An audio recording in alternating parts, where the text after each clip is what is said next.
Facebook এবং YouTube এবং টিকটকের মধ্যে ভাইরাল একজন আছে যার নাম হলো ওমর। তার কথাগুলো যুবকেরা ফলো করে এবং শেয়ারও দেয়, কপি লিঙ্ক করে করে ফর ইউর মধ্যে নিয়ে যায়, ভাইরাল করে দেয়।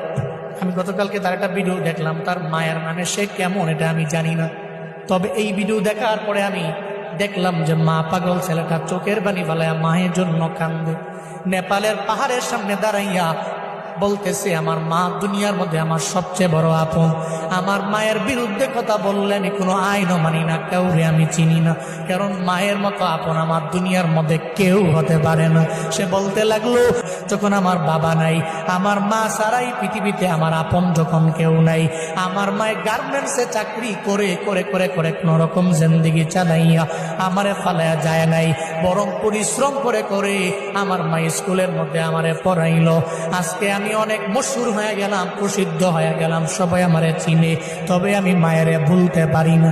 নেপালের পাহাড়ের সামনে দাঁড়াইয়া বলতে লাগলো, মা জীবনে কোনোদিন আপনারে আই লাভ ইউ মা বলা হয় নাই, আমি আপনারে ভালোবাসি, আমি আপনারে পছন্দ করি, এটা বলা হয় নাই। ওমর নামক ওই ছেলেটা বলতে লাগলো, এরপরে আমার আপন আমার নানি, যদি জীবনে কোনোদিন একটা হেরিয়ার গাড়ি আমি কিনতে পারি, আমার মায়েরে ওঠামো, আমার নানিরে ওঠামো।